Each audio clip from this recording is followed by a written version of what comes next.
성경에 나온 많은 유인들이 있거든요. 많은 사람들이 있습니다. 그들이 처음부터 대단했던 사람들은 아니죠. 성경의 대표적인 인물들을 보면 처음에는 정말 알아주지도 않았던, 어쩌면 연약하고 무능하고 정말 힘없고 뭐 관심도 없었던 그런 사람들이 하나님 눈에 발견되어지고, 그리고 하나님 일에 귀하게 쓰임받았다라는 것이죠. 오늘 성경에 읽었던 바로 바울이, 우리 윤영아 자매님이 담고 싶어 했던 이 바울이 했던 설교의 그 내용입니다. 오늘 22절에 뭐라고 말하고 있습니까?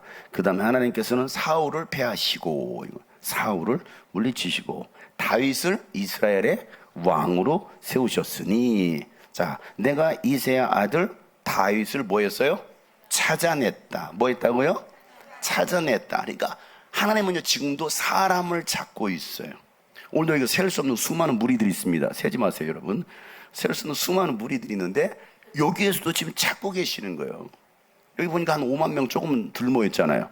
5만 명은 넘지 않아. 5만 명 조금 덜 모였는데 이 가운데서도 하나님을 찾아내시는 게 어떤 사람? 하나님 마음에 쏙 드는 사람, 이거죠. 자, 내가 하나님 눈에 발견되길 원한다. 그런 사람들은 아멘. 그 소리 가지고 되겠습니까, 여러분? 그 정도 가지고 제가 여러분 찾아낼까요? 다 똑같잖아. 아멘. 누가 찾아내? 이거 이래야 누군가 이거 눈에 딱 띄네 이러지. 아멘. 뭐 소가 우는 것도 아니고 매 이것도 아니잖아요. 여러분 다시 해달라고요? 이미 지나갔어요. 그래서 다시 해달라니까 너는 착하기 때문에 다시 한번 할 거예요. 하나님 눈에 발견되고 싶으십니까? 짜고 했나 봐, 두 분이. 짜고 했나 봐. 지금 여러분 우리 우렁각시 자매님 딸이 지금 보고서 이상한 것 같아 지금 그러고 있어요. 지금 저분들 이상한 것 같아. 아니에요? 정상인 것 같아요? 예, 그래요. 맞아요. 이런 하나님 눈에 발견되려면요, 적어도 뭔가 정상인에서는 벗어나야 돼요. 그죠?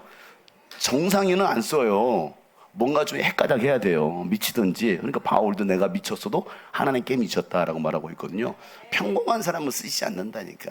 평범한 사람, 그러니까 뭔가 막달라 마리아 되고 싶다는데 귀신 7마리가 들어가서 완전히 인생이 망가지든지, 그래서 거기서 주님 만남으로 고침받고 예수를 따르는, 예수 부활의 증인 되든지, 그잖아요.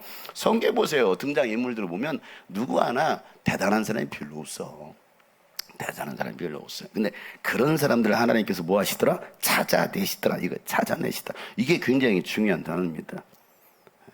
내가 이새의 아들 다윗을 뭐 했으니? 찾아냈으니. 그는 내 마음이 뭐예요? 내 마음에 드는 사람이다. 내 마음에 드는 사람. 내 마음에 드는 사람이 있고 내 마음에 들지 않는 사람이 있어요. 그죠? 안 그래요? 자식도 내 마음에 다 안 드는데, 안 그래요? 그런데 하나님도 마찬가지로 하나님 마음에 드는 사람이 있고요, 하나님 마음에 들지 않는 사람이 있거든요. 근데 다윗은 내 마음에 쏙 들어. 이거 내 마음에 쏙 들어. 그래서 그가 내 뜻을 다 행할 것이다 라고 말씀하고 있습니다. 그래서 우리가 오늘은 좀 다윗을, 우리가 지난 시간에도 겟세마네 기도에서도 이 다윗의 얘기를 제가 말씀을 드리긴 했었지만, 성경의 인물 중에 닮고 싶은 사람 한 사람을 찾으러 간다면 그 사람이 바로 다윗일 것입니다. 근데 다윗이 왜 중요하냐 하면, 다윗은요, 예수 그리스도의 예표입니다. 예표란 말은 무슨 말이냐면, 예수님 오시기 전에 예수님의 모델로 삼은 사람이 바로 다윗이라는 거예요. 다윗. 또 한 사람이 등장하는 요셉도 마찬가지고요. 근데 다윗은요, 진짜 기가 막히게 바로 예수 그리스도의 예표. 왜냐하면 예수님은요, 유다의 자손, 유다의 야곱에는 12아들이 있었는데 12아들을 축복할 때 야곱이 마지막에 죽기 전에 그 아들들을 축복하죠. 그 중에 유다를 향하여서 뭐라고 축복하냐면, 이 유다의 자손을 통하여 바로 왕호, 이 왕의 홀이 떠나지 않을 것이다 라고 말하고 있습니다. 그래서 메시아가 오늘 이 유다 자손을 통해서 오실 것이다라는 말씀이 있는데, 이 유다의 자손을 통해서 누가 오느냐면 이 유다의 족보를 타고서 다윗이 등장합니다. 다윗이 오고요. 그리고 다윗의 족보를 타고 누가 등장하냐면 바로 예수님이 등장하는 거예요. 이게 바로 마태복음 1장에 기록된 족보의 얘기입니다. 아브라함과 다윗의 자손 예수 그리스도의 족보는 이러하니라. 이게 바로 마태복음 1장 1절에서 쓰고 있는 것이죠.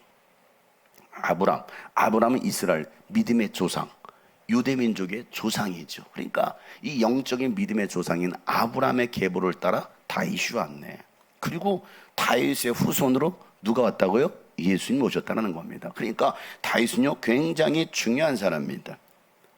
그래서 하나님은요 이 다윗과 같은 왕이 없다라고 할 정도로 하나님께서 인정하시는, 하나님께 인정받은 왕이 바로 다윗 왕입니다. 그래서 오늘 읽었던 이 말씀처럼 다윗은 내 마음에 합한 자다, 내 마음에 쏙 든다, 이렇게 내 마음에 쏙 든다. 어떻게 옆에 사람만 보세요. 여러분 마음에 쏙 드는지. 그냥 쏙 빼버리고 싶은가요? 그렇지 않죠? 여러분 마음에 쏙 드시죠? 드셔야 돼요. 안 드시면 오늘 집에 못 가요. 그러니까 내 마음에 쏙 들어, 내 마음에 쏙 들어, 내 마음에 합했어 라고 말하는 것이죠. 자, 그러면 내 마음에 쏙 든 다윗. 자, 하나님 보시기에 어느 편에서 다윗이 그렇게 마음에 쏙 들었을까? 우리는 이걸 한번 생각해 봐야 된다는 것이죠. 내 마음에 쏙 드는 다윗. 다른 말로 말하면 이 더운 날에, 이 무더운 더운 날에 얼마나 덥습니까? 이 무더운 더운 날에 한 잔만 딱 마시면 야, 속이 후루룩 시원할 것 같아. 뭐 마시면? 예? 물이요? 뜨거운 물이요? 물도 여러 종류가 있는데. 네? 냉수. 이 중에 하려고 했던 사람이 있어요. 하려고 한 사람이 있어. 보세요. 냉수. 이 더운 날에 뜨거운 물 먹으면 좋아요? 미지근한 물 먹으면 좋아요? 아니죠. 그냥 냉수. 여기 냉수.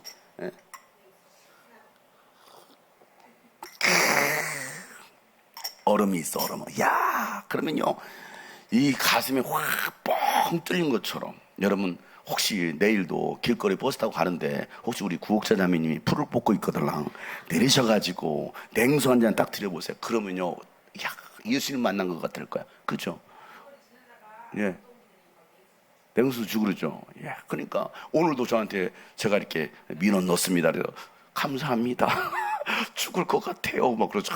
왜? 너무 힘들지, 더운 날. 오늘 1시부터 오늘 아까 6시까지 애들 저기 한다고, 워터 슬라이드 한다고 막, 그 대학부터 아침부터 준비. 어제 3시부터 한 거예요.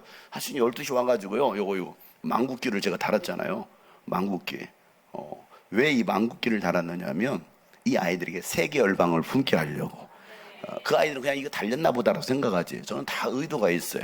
여러분, 우리는 세계 열방으로 나가야 됩니다. 우리가 저 국기들을 보면서 아무 생각 없이 그들은 그냥 국기가 있나 보다라고 생각할 수 있겠지만, 여러분, 우리가 밟아야 될 5대양 6대주가 있다는 것입니다. 그 열방을 향해서 나가라는 그런 마음가지고 제가 이 깃발을 단 거예요. 그거부터 어제 1시부터 해가지고요. 그 어제 몇 시까지 했죠? 6시까지 했나? 저거 하는데 7시? 거의 7시까지 했습니다, 여러분. 12시부터 시작해가지고. 그거 저거 설치하는데. 얼마나 덥습니까? 그 더운데 왜 아이들이 즐겁다고 하면 그 아이들이 또 새로운 아이들을 또 전도할 수도 있고 여러분 이 지역에 있는 아이들을 품고 이 일을 한다고 한다면 얼마나 감사할까. 그 아이들이 구원받는다면. 그러니까 이 무더운 날에 시원한 냉수 한 잔만 줘도 야, 속이 후련하네, 속이 시원하네. 그래서 성경에서도 잠언서에 보면 이렇게 써 있어요. 25장 13절 다 같이 한번 읽어보겠어요. 시작.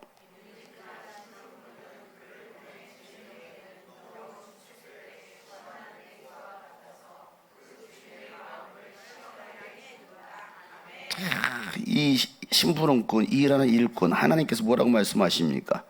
야, 이 믿음직한 심부름꾼은, 이 믿음직한 일꾼은 그를 보낸 주인에게, 그죠? 그를 보낸 주인에게 무더운 추수 때에 시원한 냉수와 같아서 이렇게 말하고 있습니다. 그래서 이 주인의 마음을 시원케 한다라고 말씀하고 있죠. 자, 그러면 우리는 믿음직한 심부름꾼이냐 이거예요.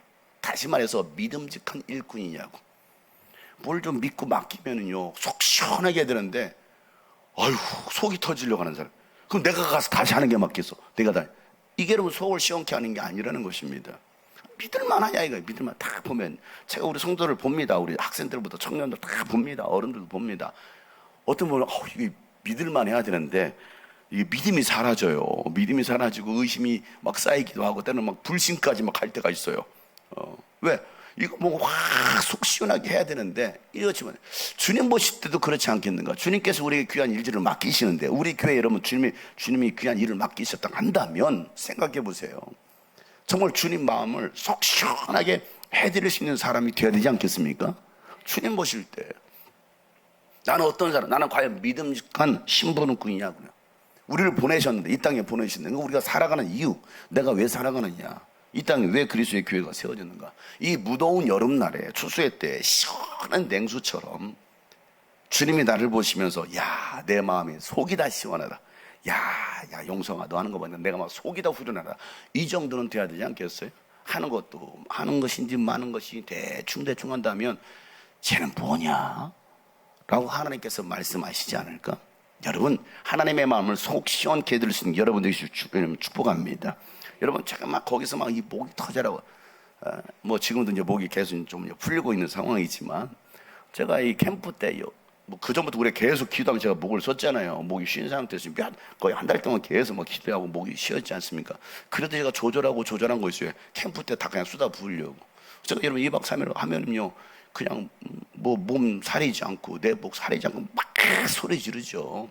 그래서 완전 쏟아 붓습니다. 그리고 하나님이 또 능력 주셔서 목소리 나오기도 하시지만, 그러고 나서 여러분 캠프 끝나고 또 화요일날 또 집회 있으니까 또 화요일날 집회하려면 목소리가 또 나와야 되잖아요. 그러니까 또 새벽에도 또 인도하고, 그러면 제가 목 관리를 하는 거야.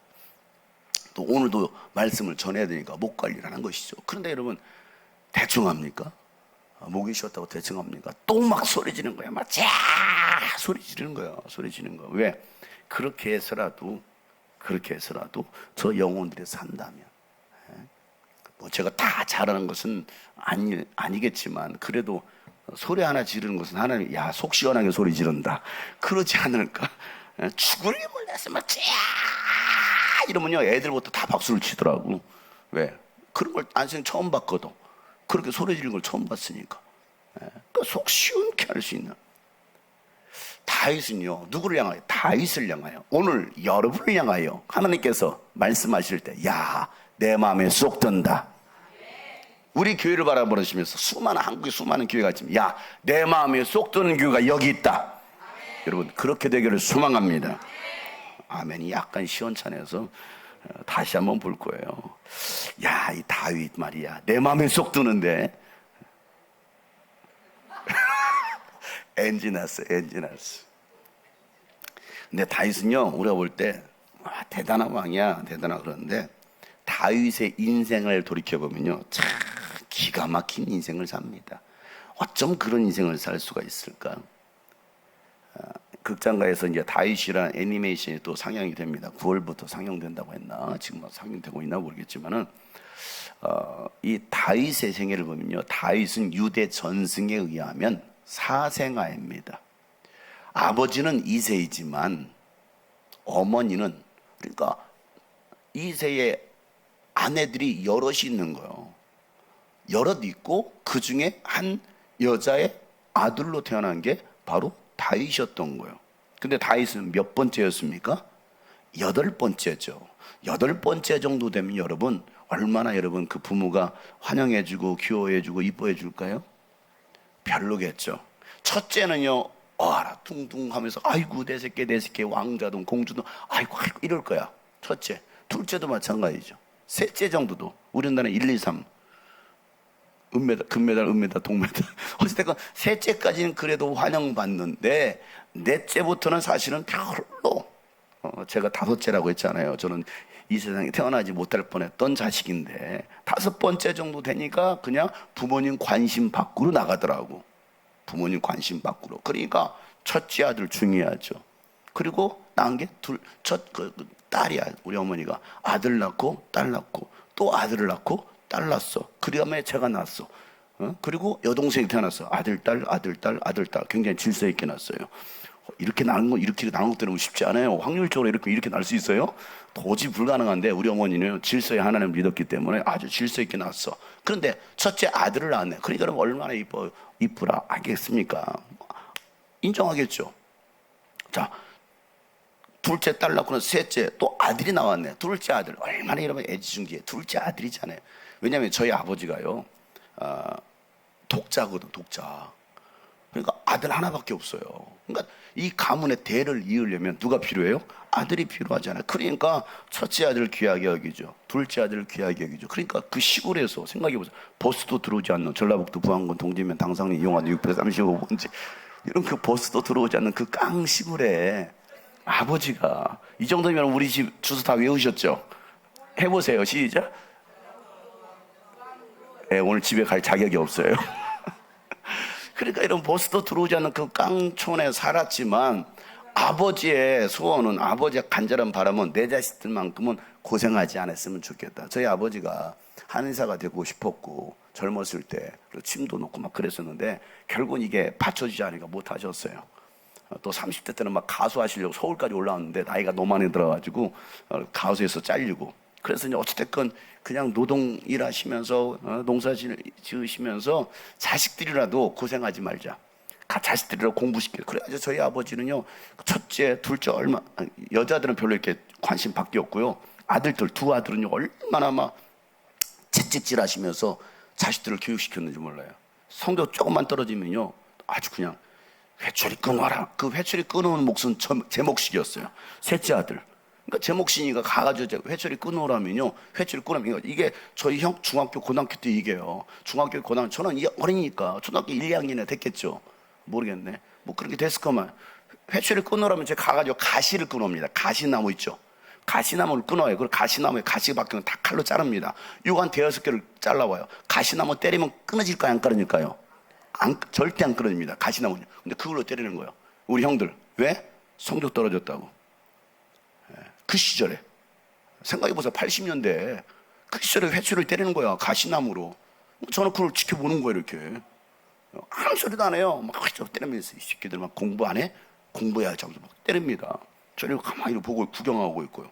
그렇게 해서 그러면 시골에서 뭐 학원하고, 그 당시 뭐 학원도 있지도 않았지만 공부해서는 서울대학교 가고, 그냥 서울대학교 가고, 둘째 연세대학교 가고. 왜? 그렇게 했으니까. 엄하게 가르쳤죠, 엄하게. 근데 저는 5번째잖아요. 아들도 3번째고. 그러니까 저는 관심 받고 밀려나기 시작하는 거야. 그래서 맨날 저는 아버지 일 따라서 농사 짓고, 돼지똥 치우고, 소똥 치우고, 맨날 그러고 살았어요. 여러분, 돼지똥 치워봤나요? 돼지 한 300마리 키워봤나요? 돼지똥 치면요, 치잖아요. 이 똥물이요, 입 안으로 들어옵니다. 막 삽으로 퍼대면. 그러면서 또 막 그 일하고, 막 우리 형도 다 공부하러 도시로 나갔고. 그러니까 여러분, 5째 정도 돼도요, 이 관심 밖으로 밀려나. 다윗은 8번째야. 그것도 엄마가 달라. 엄마가 달라. 그러니 여러분, 형제들이 여러분, 그 아버지가 그 다윗을 인정할까요? 인정하지 않아요. 형제들은요, 형제들도 마찬가지죠. 그러니까 아버지로부터도 인정받지 못하고, 형들로부터도 미움을 받고, 그렇게 자란 아들이 바로 다윗이었다고요. 그런 다윗을 하나님께서 뭐 하시고? 찾아내셨다라는 거예요. 찾아내셨어요. 그리고 그를 이스라엘의 왕으로 세우시더라는 겁니다. 여러분, 아무나 세우신 게 아니에요. 그냥 대충 봐가지고, 야, 너 내 이스라엘 왕으로 세우겠다. 그럴까요? 절대 그렇지 않습니까? 그렇잖아요. 여러분, 하나님께 축복 받고 싶으십니까? 진짜 축복 받으시고 싶으세요? 아무나 죽을까요? 절대 주지 않아요. 자, 여기에서 잘 들어봐요. 지금 여기에 계신 분들 가운데 하나님께서 내가 한 사람을 내가 그냥 몽땅 축복을 몰아줘야겠다. 누구에 줄까요? 혼자 안 준수하잖아. 누구에게 줄까요? 봐요. 이게 나요. 안 줘요. 그 정도 가지고는 하나님 절대 주지 않습니다. 이게 영적 사모함이요. 영적 사모함이 정말 나는 축복 안 받으면 안 돼. 나는 축복 받아야 돼. 하면서 막 눈을 쌍불을 켜가면서 하나님 나에게 복을 주시옵소서. 내가 저 축복은 내가 다 받겠습니다. 저 은혜는 내가 받겠습니다. 여러분, 이런 간절함이 있어야 돼요. 이 간절함 없으면요, 하나님 절대 주지 않습니다. 제가 고등학교 때 은혜 받았을 때요, 저는 그 간절함이 있었습니다. 축복이라는 간절함, 은사, 능력에 대한 간절함. 하나님, 저거 나에게 주시옵소서. 저 내 것이 되고 싶습니다. 하나님 저 은혜 갑절의 능력을 나에게 주시옵소서. 저는 여러분 얼마나 기도했는지 몰라요. 부르짖어 얼마나 소리지를 기도했는지 몰라요. 왜? 내 것이 되고 싶으니까. 이 많은 사람들, 수많은 사람들이 있지만 하나님 내가 축복의 주인공이 되고 싶습니다. 여러분 이런 영적인 간절함이 있어야지, 욕심이 있어야지. 거룩한 욕심이라는 거예요. 그거 없으면요 하나님은요 주지 않아요. 하나님 주시려면 주시고 마시려면 마시고 절대 주지 않습니다. 하나님 눈에 발견돼야 된다니까. 여러분 얼마나 몸부림쳐야 될까요? 다윗은요 하나님 눈에 발견되었다니까. 하나님이 찾아내셨다라는 거예요. 왜? 다윗은 하나님을 정말 사랑했거든요. 뭐 했다고요? 하나님을 사랑. 나는 하나님을 너무나 사랑해. 그리고 매 순간마다 그는 하나님을 의지하는 삶을 삽니다. 하나님밖에 없는 거예요. 아버지의 양을 칠 때도, 또 이 블레셋 골리앗 이 장수와의 싸울 때도 그는요 하나님만 의지합니다. 하나님만. 아버지의 심부름으로 엘라 골짜기에서 벌어지고 있었던 이 블레셋과의 전투에서 야 가서 형들에게 사식을 좀 넣어주어라. 그래서 아버지 심부름 따라 거기 가는 거예요. 도시락 들고 달랑달랑 들고. 왜? 아버지의 심부름 따라. 자, 그 형들에게 옵니다. 그 전쟁이 일어났잖아요. 막 골리앗 장수가 막 비웃고 조랑한 그 소리 들어뒀습니다.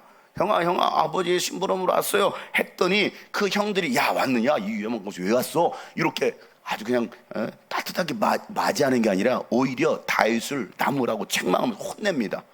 자, 성경에 써 있어요. 사무엘상 17장 28절에 보면 다윗이 군인들과 이렇게 얘기하는 것을 맏형 엘리압, 이게 첫째거든요. 엘리압이 듣고 다윗이 화를 내면서 꾸짖습니다. 꾸짖어요. 너는 어쩌고 여기까지 내려왔느냐? 들판에는 몇 마리도 안 되는 양은 누구에게 떠맡겨놓고 왔느냐? 이거 아버지의 양을 치고 있었거든요. 목동이었거든요. 이 건방지고 고집센 녀석아, 네가 전쟁 구경을 하려고 내려온 것을 누가 물을 줄 아느냐? 이렇게 말합니다. 물어보지도 않고 왜 왔는지도 모르는데 아버지 심부름 따라 왔잖아요. 그죠? 그런데 이놈의 새끼 말이 건방지고 말이야 시건방진 녀석 같은 이라고 이게 전쟁터고 놀이터인 줄 알아? 하면서 그냥 막 동생 막 나무라치는 거예요. 왜? 그 정도로 무시당한 거예요. 형제들로부터 무시당했다니까. 생각해 보세요. 이거 완전히 개무시 아닙니까? 그런데도 다윗은요 형들이 뭐라고 하든 말든 다윗이 꽂힌 거 누구냐면 이 블레셋 장수의 말에 꽂혀 있는 거예요. 내가 믿는 하나님, 내가 사랑하는 하나님의 이름을 모독한다고? 나는 이건 참을 수 없어. 형들이 막 나를 꾸짖고 건 내가 그건 참을 수 있어. 어차피 맨날 당하고 살았으니까. 그건 괜찮은데 내가 믿는 하나님을 욕한다고? 내가 믿는 예수를 욕한다고? 내가 다니고 있는 교회를 욕한다고? 내가 이건 참을 수 없지. 이건 참을 수 없어. 왜? 하나님은 나의 하나님이시니까. 그거예요. 그러니까 내가 이거 한번 이거 붙었으면 좋겠는데 이거 어떻게 합니까? 그러니까 왕을 만나게 해주는 거예요. 사울왕 앞에 가가지고 저 꼬맹이 왔는데 저 골리앗 장수와 싸우겠다 합니다. 사울왕이 나갈 장수도 없으니까 야 한번 그놈을 한번 데리고 와봐라.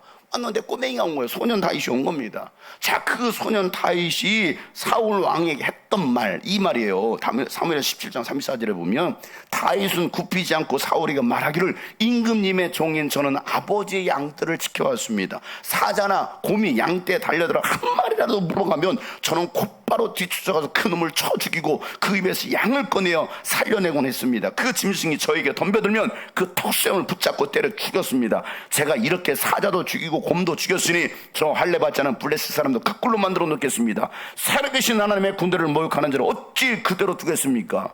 그럼 다윗은 뭐라면 사자의 발톱이나 곰의 발톱에서 저를 살려주신 주님께서 저 블레셋 사람의 손에서도 틀림없이 저를 살려주실 것입니다. 보세요. 얼마나 담대합니까? 아버지 양을 집에서 곰과 사자가 물어가면 가가지고 달려가가지고 그 곰의 추정을 찢어버리고 사자의 추정을 찢어버리고 사자의 코털을 잡고서 말해요. 이랬는데 여러분 잠자는 사자의 코털은 건들지도 말라고 그런 말 있잖아요. 왜? 그러다 죽을 수 있는데. 그런데 오히려 다윗은요 두려워하지 않는 거예요. 왜요? 아버지의 양을 지키려고. 아버지가 양을 맡겼잖아요. 그 양을 무섭다고 도망갑니까? 여러분 이 말씀 굉장히 중요한 게요. 우리에게 영혼들을 맡겨줬어요. 여러분이 구원해야 될 영혼이 있고요. 여러분이 전도될 그 영혼들이 있습니다. 가족들이 있습니다. 여러분에게 맡겨준 거예요. 여러분들 먼저 믿었으면. 저에게 맡긴 영혼들이 있습니다. 근데 그 영혼들이 사자와 곰에게 물려 빼앗겨 가고 있는데 가만 놔둡니까? 생각해 보세요. 뭐 해야 됩니까? 달려가서 그 주둥이를 찢어버리고 코스면 다 뽑아서라도 여러분 그 입을 찢어서 그 입 속에서 여러분 빼앗긴 양을 찾아와야 되는 것입니다. 이게 다윗에게 있었던 거예요. 왜? 아버지께서 나를 믿고 맡겨주셨는데. 근데 아버지는 다윗을 별로 인정하지 않잖아요. 그런데도 다윗은요, 그래도 아버지가 나에게 일을 맡겼잖아. 그러니 나는 아버지의 일 맡은 자로서 나는 충성을 다해야 돼 하고서 그 양을 찾아왔다는 거예요. 이 마음을 하나님 보시는 거예요. 우리가 맡겨진 그 지극히 작은 것 하나라도 이러면 죽기까지 충성하느냐 이거거든요. 일 맡은 자에게 구할 것은 충성이라고 했어요. 신실함이 있는가? 이게 하나님의 마음을 쏙 들게 하는 거야. 야, 저 녀석 봐라. 그럼 내 백성들을 저에게 맡기면 야, 하나도 잃어버리지 않겠네? 이거 아니겠습니까? 근데 뭐 조금만 있으면 내 뺏기고 도망가 버리고 못하겠습니다. 누가 맡깁니까? 생각해 보세요. 하나님이 나를 쓰실까? 나를 축복하실까? 우리의 신앙생활의 패턴을 보면 알아요. 위기가 찾아오면 조금만 찾아 두려워서 도망가 버리고 의심하고 도망가 버리고. 하나님은 그런 사람들이 일을 맡기지 않아요. 그러나 정말 죽기 살기로 내가 죽으면 죽으리라 할 그런 마음 가지고 죽기 살기로 달려들면요, 하나님은요 그걸 보시는 거예요. 야, 내가 너에게 이걸 맡겼는데, 이 교회를 맡겼는데, 내가 너에게 이 직분을 맡겼는데 네가 대충 하지 않고 정말 죽기까지 달려드는구나. 하나님은요 그걸 보시는 것이죠. 하나님께서 이 사자의 발톱이나 곰의 발톱 저를 살려주셨는데 저 블레셋 사람의 손에 반드시 저를 살려주실 것입니다. 이게 여러분 다윗의 고백인 거예요. 살려주시지 않는다 할지라도 뭐겠습니까? 나는 달려들겠다라는, 가겠다라는 거예요. 그러니까 사울왕의 그 말을 듣자, 야, 그러면 야, 나가도 좋다. 야, 주님께서도 함께 계시기를 바란다. 이러고 보냅니다. 왕이 전쟁에 나가는 게 아니라 왕은 뒤로 빠져 있고요, 무서워서 그 어린 소년 다윗을 내보내는 거예요. 참, 어찌 보면 참 무능하죠. 그러니까 어린 소년이 나오니까 골리앗이, 여러분 3m 넘는 그 거대한 골리앗 보니까 웬 꼬맹이가 나왔잖아. 야, 더 나올 장수가 없어 이런 꼬맹이를 보내느냐? 생각해 보세요. 야, 이렇게 큰 교회들이 많은데 이 조그마한 교회, 이 코딱지만한 교회가 뭘 하겠다고 비웃을 수 있어요. 근데 여러분 빌라델피아 요한계시록 빌라델피아 교회가 나오는데요, 이 빌라델피아 교회는요 적은 능력 가지고 큰 일을 감당하는 교회입니다. 그래서 우리 교회가 이 적은 능력 가지고 큰 일을 감당하는 교회가 되기를 소망하는 거예요. 내가 비록 작고 연약하고 할 수 없지만 하나님은 능력이 있으시니, 하나님은 나와 함께 하시니, 하나님은 살아계시니, 그 하나님 나와 함께 하신 나는 능히 할 수 있다. 여러분 그 믿음 가지고 달려들면 하나님께 도와주시는 것입니다. 적은 능력 가지고 큰 일을 감당하는 교회. 여러분 우리 교회가 그런 필라델피아 교회 같은 교회가 되기를 소망합니다. 적은 능력, 큰 능력 생각해 보세요. 큰 능력. 자, 그러니까 골리앗이 보면서 야, 이 애송이를 보내다니, 참 이스라엘에 정말 장수가 없어서 저런 조그마한 것을 보내? 비웃는 거예요. 네가 나를 개로 여기느냐? 이렇게 보는 거예요. 네가 나를 개로 여기느냐? 그러자 다윗이 쫄지 않고, 뭐하지 않고? 쫄지 않고 그 골리앗 앞에 했던 말을 우리는 들어야 됩니다. 자, 뭐라고 말합니까? 다 같이 시작. 그러자 다윗이 그 블레셋 사람에게 말하였다. 너는 칼을 차고 창을 메고 토창을 들고 나에게로 나왔으나 나는 네가 모욕하는 이스라엘 군대 하나님 곧 만군의 주님의 이름을 의지하고 너에게로 나왔다. 주님께서 너를 나의 손에 넘겨주실 터이니 내가 오늘 너를 쳐서 네 머리를 베고 블레셋 사람의 죽음을 모조리 공중의 새와 땅의 들짐승에게 밥으로 주어서 온 세상이 이스라엘 하나님을 알게 하겠다. 또 주님께서는 칼이나 창 따위를 쓰셔서 구원하시는 것이 아니라는 것을 여기에 모인 이 온 무리가 알게 하겠다. 전쟁에서 이기고 지는 것은 주님께 달린 것이다. 주님께서 너희를 모조리 우리 손에 넘겨주실 것이다. 아멘. 여러분 전쟁에 이기고 지는 것은 누구에게 달렸다? 주님께, 하나님께 달린 걸 믿으시길 바랍니다. 전쟁은 하나님께 속했나니 이거요. 전쟁은 너는 칼과 창과 단창을 가지고 나왔지만, 네가 모든 세상의 모든 힘과 능력 가지고 나왔지만 나는 만군의 하나님의 이름을 가지고 나왔다. 나는 예수 그리스도의 이름을 가지고 나왔다. 이거예요. 우리의 이름은 예수 이름을 줬잖아요. 그 이름 가지고 쫄지 말고 두려워하지 말고 기죽지 말고 당당하게 맞서 싸우라는 거예요. 맞짱 떠보자. 얘들아, 맞짱 뜨자. 그래, 맞짱 떠. 한 판 붙어 하지 뭐. 그까짓 거 나는 연약하고 나는 할 수 없지만, 그런데 하나님이 이 우주 만물을 창조하신 말씀 한마디로 세상을 창조하신 그 하나님이 나의 하나님이고 나와 함께 하신다면 내가 뭘 두려워하겠느냐는 거예요. 네가 불 가운데 가 있지라 내가 너를 지켜서 너를 불이 태우지 못할 것이며, 네가 물 한가운데 지날지라도 그 물이 너를 짓물지 못하리니 내가 너와 함께 할 것이다. 너는 내 것이다. 여러분 주님께서 분명히 말씀하셨지 않습니까? 그 말씀을 의지한다면 이게 신앙생활이라는 거예요. 눈에 보이지 않으니, 하나님이 눈에 보이지 않고 내가 그 하나님을 만나본 적도 없고 경험해 본 적이 없으니 하나님을 제대로 믿지 못하는 거예요. 그러니까 그 상황 따라 흔들리고 조금만 위기가 찾아오면 떠나는 거 아니겠습니까? 그 골리앗과의 맞짱떠 그래서 결국 돌로 들어가지고 물에 들어가지고 윙윙 던지지 않습니까? 근데 기가 막히게 골리앗의 골에 맞아가지고 골이 터져 죽지 않습니까? 그래서 이름 잘 지내. 골리앗하고 죽었던 거잖아요. 골리앗 이름도 잘 지어야 돼. 골리앗 얼마나 좋아요. 윤영화 영화롭도다. 좋잖아요. 본인이 자기 이름이 그렇게 좋은지 몰랐대. 제가 해석해 줬거든요. 굉장히 좋은 이름이라고. 그제서 알았대. 야, 그러니까 이제는 이름값하고 사셔야 됩니다. 이름값. 골리앗 이름 별로 안 좋아요. 나사로 얼마나 좋습니까? 죽었다가 살아나오라. 나사로 하고 살아나온 거 아닙니까? 이 나사로 이름이 나사로예요. 나사로. 그러니까 사는 거야. 예? 막달라 마리아. 진짜냐고요? 진짜죠. 그러니까 보세요. 야, 하나님을 의지하고 나가니까 하나님께서 야 골리앗 장수 때려 죽이게 하시네. 다윗이 한 것이에요? 하나님이 하신 거예요? 하나님이 하신 것이. 왜? 전쟁은 누구에게 속했나니? 하나님께 속했나니. 여러분 이 모든 전쟁은 하나님께 속했습니다. 그럼 우리가 누구를 바라보자고요? 하나님을 바라보고. 누구를 의지하자고요? 하나님을 의지하라는 것입니다. 나는 나에게 주어진 이 돌 가지고 최선을 다해 사는 거예요. 최선. 대충 가지 않습니다. 다윗은 광야에서 양치면서 심심하니까 뭐하고 놀았을까요? 이거 맞추기 하고 노는 거야. 이거 하고 놀자. 1m, 다음에 2m, 3m, 4m, 5m 이거 하고 놀지 않았을까요? 그러니까 전문성을 키운 거야. 전문성. 그냥 대충 한 게 아니에요. 다윗이 놀고 먹은 게 아니라고요. 이거 전문성이라고요. 이거 전문성. 확 던지는 거예요. 조는 사람한테 확 던지는 거예요. 네? 그러니까 하나님은요 그 다윗을 보시는 것이죠. 다윗을 보십니다. 자, 그렇게 다윗이 그 골리앗과의 이 블레셋과의 전투에 승리하니까 백성들로부터 야, 사울은 천천히요, 다윗은 만만이로구나. 야, 이 놀라운 막 사람들이 막 다윗을 연호합니다. 그러니까 환호하니까 다윗의 인기 급상승. 자, 그러니까 누가 시기해요? 야, 사울이 시기하기 시작하네. 언제나 야, 네가 다윗을 골리앗을 때려잡다니, 야, 넌 나의 내 충신이다, 충문이다. 그렇게 해놓고서는 이제는 막 다윗을 사람들이 막 칭찬하고 막 찬양하니까 오히려 사울 왕이 다윗을 시기합니다. 여러분 시기하는 생각 이걸 넣어주는 거예요. 여러분 시기하지 마세요. 누가 좀 잘하거든요. 응원하고 격려하고 나도 도전받고 이게 돼야지. 여러분 왜 시기합니까? 어느 교회가 잘 된다면 박수 쳐주고 우리도 도전받고 우리는 더 잘해야지 이게 돼야지. 왜 시기합니까 여러분? 시기하는 생각이 들어오는 순간 마귀가 역사하는 거야. 생각을 넣어주거든. 자, 그 시기의 생각이 딱 들어오잖아요. 이게 미움으로 들어갑니다. 싹 트네, 싹 터요, 내 마음에 미움이, 이 미움이 싹 트는 거예요. 자, 미움이 싹 들어가잖아요. 그럼 그때 행동으로 옮기는 겁니다. 요한복음 13장에 보면 가룟유다에게 마귀가 예수를 팔려는 생각을 넣어줬더니 그러거든요.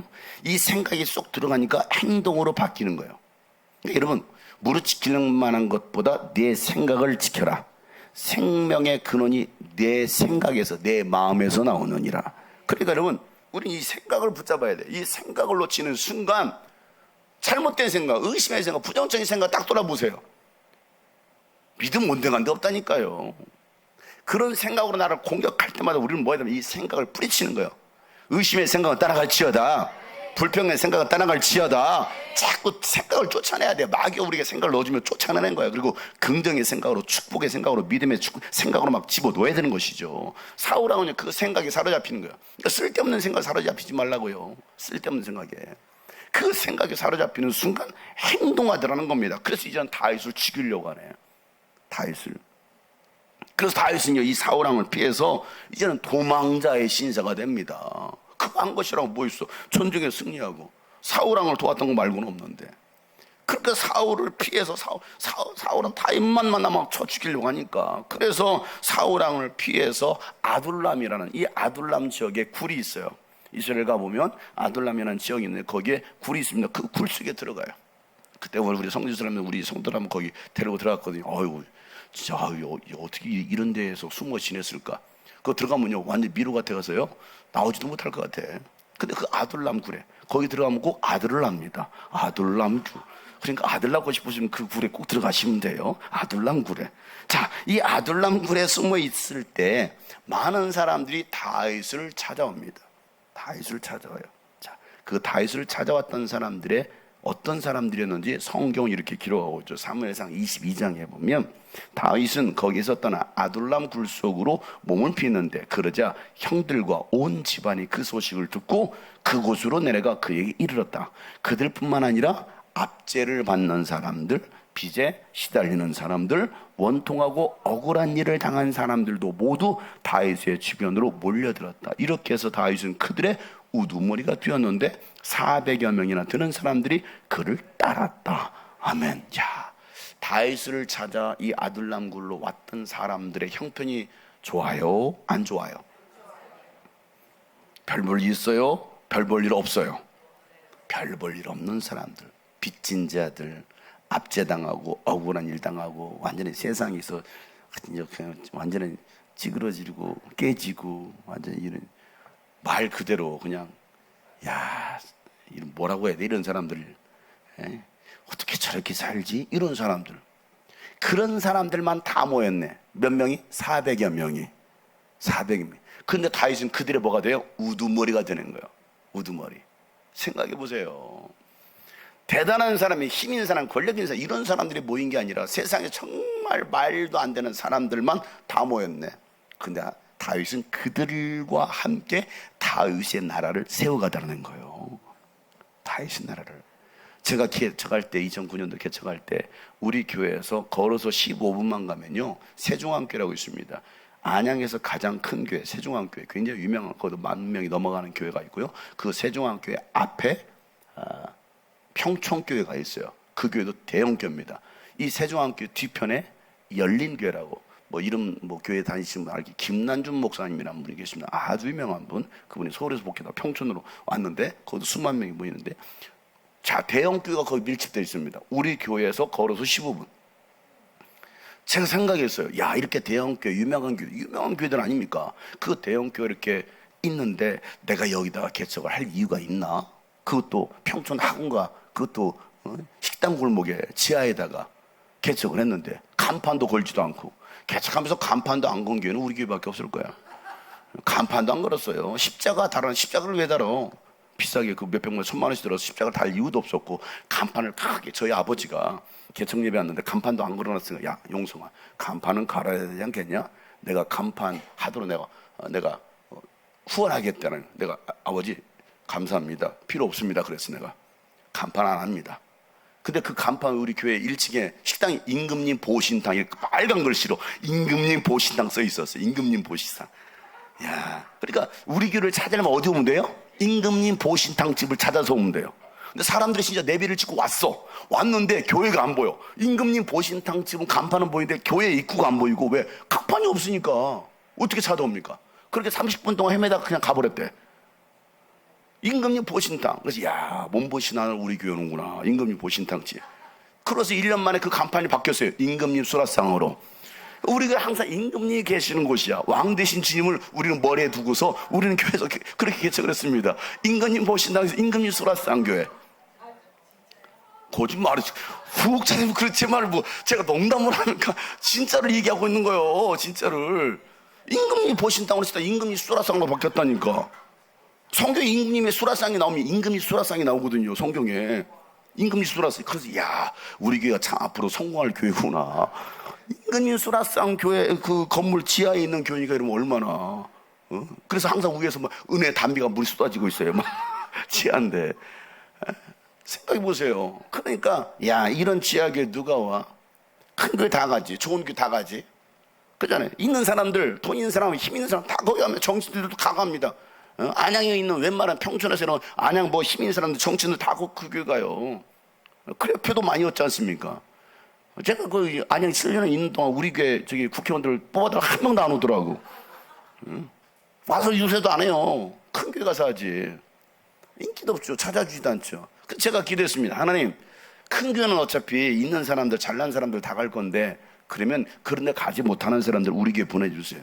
병든 사람, 압제 맞는 사람, 빚쟁이들, 없는 사람, 힘없는 사람, 이런 사람 보내달랬더니 진짜 그런 사람들만 오기 시작하네. 야, 어쩜 그렇게 알코올 중독자부터 시작해가지고 개척한 지 1년 만에 알코올 중독자가 왔어요. 그것도 유튜브에서 제 영상을 보고 나서 그 어떤 영상이었느냐면요, 여러분이라는 노래 찬양하세요? 내가 만약 괴로울 때며, 이걸 제가 불렀던 거 올렸는데 그걸 보고 나서 이분이 거기에 감동받은 거야. 그 노래에. 그러고 나서 연결된 제 설교 영상을 쫙 본 거야. 그리고 저한테 장문의 예배를 보내왔습니다. 저는 어디에 살고 있는데 교회를 다니고 있지 않습니다. 근데 감동받아서 목사님 한번 꼭 뵙고 싶다. 제가 또 답장을 보냈죠. 답장이 또 오더라고. 근데 주일날 온 거야, 이분이. 알코올 중독자. 그러기를 여러분 지금 17년째 연기로 되고 있어요. 우리 교회 왔다가 한 3, 4년 있다가 결국은 또 떠났거든요. 떠났는 제가 그 신앙생활 제대로 해라, 술 그만 끊어라, 알코올 중독자니까 끊어라, 그렇게 인생 살면 안 된다 막 제가 했거든요. 결국은 떠났어. 여러분 7월 달에 태국 가 있는데요, 저한테 밤에 태국에 새벽 1시, 여기 새벽, 여기 한국 새벽 3시 아닙니까? 저한테 전화가 오더라고. 전화를 내가 안 받았죠. 근데 문자가 왔어요. 전화 안 받는다고. 개새끼. 저한테 목사 새끼, 개새끼. 전화도 안 받고. 여러분 제가 그런 분하고 지금도 연락하고 있습니다. 그 제가 뭐라고 했을까요? 빨리 교회 오세요 그랬어요. 빨리 오세요. 여전히 불쌍하니까. 제가 목사님 다 거쳐서 시험 들어서 나갔대요. 무슨 목사, 이런 목사가 있냐고. 그 제가 그랬죠. 오죽했으면 내가 다 거치겠느냐고. 똑바로 살으라고. 물론 저보다 여러분 연배가 있어요. 있는데도 똑바로 사셔야 됩니다. 그렇게 사는 거 아닙니다. 제가 그냥 합니까? 하려면 싫어서 할 거면 제대로 해야지. 그때 계셨던 분은 아실 거예요, 제가 어떻게 하는지를. 지금은 굉장히 유순한 양이 돼서 이렇게 짐스럽게 이렇게 설교를 하지, 그때는 더 제가 강렬하게 했거든요. 완전 카리스마가, 내 손에 칼이 있으마 알아요? 칼로 다 난둔지라는 거. 그렇게 막 했거든요. 근데 이분이 연락 왔어. 또 한국에 왔는데도 연락이 오더라고. 내가 그랬어요. 똑바로 사시라고. 이분은 꼭 새벽 2, 3시 술에 꽉 취해가지고 나한테 연락을 하네. 전화 안 해. 잊을만 하면 꼭 1년에 한두 번씩 연락이 와요. 예수님 똑바로 믿으라고. 저는 지금도 변함없습니다. 예수 똑바로 믿으라고. 그러니까 그런 분들 다 가난한 사람, 병든 사람, 알코올 중독자, 우울증 환자, 뭐 이런 사람들만 다, 애들도 정상이 아니야. 어쩜 우리 정상이 아닌 사람만 보내주는 몰라요. 그러면요, 꼭 우리 그런 이렇게 말합니다. 그나마 제가 제일 정상이죠? 라고 말합니다. 제가 볼 때는 그분도 별로 정상은 아닌데, 그나마 제가 제일 정상이죠? 내가, 네, 그나마 제일 정상. 왜 그럴까요? 제가 정상이 아니거든요. 그러니까 저를 닮아가는 거예요.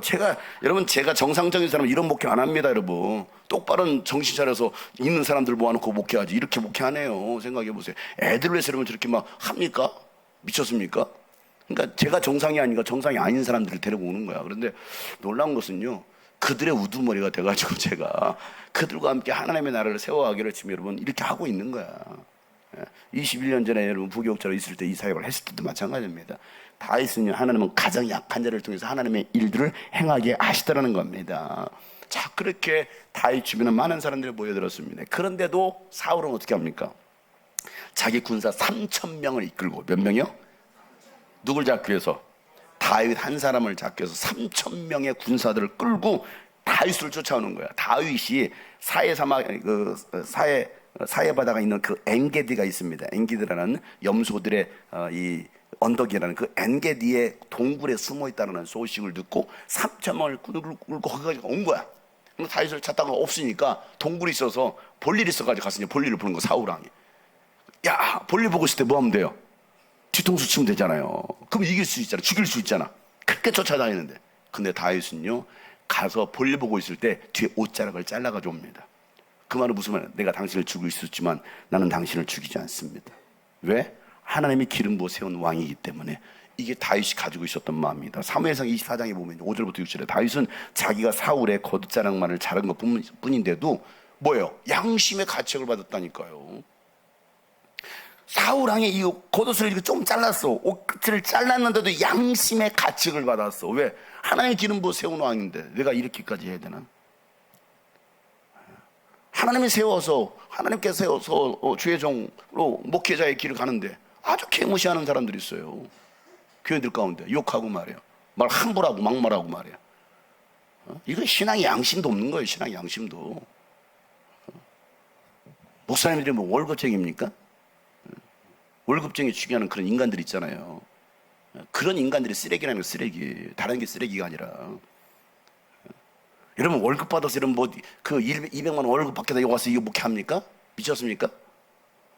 생각해 보세요. 그런데도 그렇게 아주 그냥 다윗은요 사울왕의 그 옷자락만 잘라도 양심의 가책을 받는데, 양심의 가책을 받는데, 우리는 하나님이 세우신 주의 종들, 목회자들, 물론 간혹가다가 자기가 주의 종이, 스스로 주의 종이 된 사람도 있을 수 있겠지만, 여러분 함부로 대해서는 안 되는 거예요. 목회자들은 함부로 대하지 마세요. 함부로 말하지 마세요. 막말하지 마시고요. 여러분이 존경하는 만큼, 공경하는 만큼 여러분들도 존경 대우를 받습니다. 그러나 여러분들이 목회자를 무시하잖아요. 여러분들 무시당한다니까. 누구한테? 하나님한테 무시당하는 거예요. 조심하셔야 됩니다. 다윗은요 자기 부하들에게 이렇게 말합니다. 내가 감히 손을 들어서 주님께서 기름 부어 세우신 우리의 임금님을 치겠느냐. 왜? 부하들은 다윗 왕이요 때가 왔습니다. 빨리 죽이시죠. 그랬단 말이에요. 그런데 아니야. 주님께서 내가 그런 일을 하지 못하도록 나를 막아주시길 나는 바란다. 오히려 혹시 자기도 막 나도 모르게 이 감정을 조절하지 못해서 막 사울왕을 죽일 수도 있잖아요. 억울한데. 근데 주님이 나 막아주시길 바란다. 왕은 바로 주님께서 기름 부어 세우신 분이기 때문이다. 이게 다윗의 마음이었다고요. 근데 여러분 하나님께서 다윗을 좋아하지 않을 수가 없잖아요. 얼마나 좋아하겠습니까? 모든 순간을 하나님의 주권을 인정하는 신앙이었다는 거예요. 모든 순간, 이게 하나님의 주권이야. 하나님의 사울왕을 세웠어. 이게 하나님의 주권이야. 그거 인정하라는 거예요. 인정하라. 주권을 거스르지 않는 사람이라니까. 이 나라가 흘러가는 거 여러분 하나님의 주권 아래 있다는 걸 여러분 기억하시기 바랍니다. 전 세계 흘러가는 것도 마찬가지입니다. 하나님의 주권 아래 있다면 우리는 그 하나님의 주권을 보자라는 것이지, 내가 원하는 왕이 되었느냐 내가 원치 않는 왕이냐 이게 중요한 게 아니라 하나님이 지금 어디에서 무슨 일을 하고 계시느냐가 중요한 것이에요. 우리는 이걸 봐야 된다고, 이걸. 근데 우리는 자꾸 마음과 생각과 시선이 빼앗기는 거야. 빼앗기는 거야. 교회도 마찬가지입니다. 다윗은요 한순간도 하나님의 주권에서 벗어나지 않으려고 합니다. 자, 그러고 나서 사무엘이 사울왕을 기름으로 세웠지만 사무엘이 나중에 죽습니다. 자, 사무엘 선지자가 죽자 블레셋이 다시 이스라엘을 공격합니다. 그때 사울은요, 사무엘 선지자가 죽었잖아. 자기를 이끌어줄 지도자가 없잖아. 그러니까 어떻게 합니까? 자기가 하나님 앞에 우림과 둠밀을 가지고 점을 치는 거예요. 하나님께 묻는 겁니다. 하나님 어떻게 합니까? 이 블레셋이 쳐들어왔는데. 근데 하나님은 응답하지 않는 거야. 왜? 이미 하나님께서 버렸잖아. 하나님의 영이 떠났잖아요. 하나님은 응답하냐? 여러분 내가 기도가 했는데 왜 기도가 안 되지? 한번 생각해 봐야 돼. 왜 하나님 내 기도에 응답하지 않을까? 왜 듣지 않을까? 때로는 사울에게서 떠난 것처럼 나에게서도 이러면 하나님의 시선이, 하나님의 얼굴이 떠날 수도 있는 거야.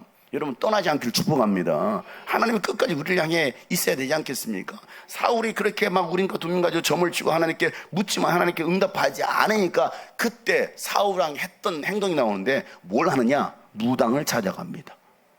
처음에 그가 무당들을 다 쫓아냈거든. 근데 이제는 오히려 쫓아냈던 그 무당이 찾아갑니다. 무당이 찾아가가지고 이 전쟁 어떻게 했으면 좋겠느냐 이렇게 말을 합니다. 그러자 그 무당이 하는 소리가 나와요. 생각해 보세요. 그런 상황이 올 때 무당을 찾아가야 돼요? 생각해 보세요. 무당을 찾아가야 됩니까?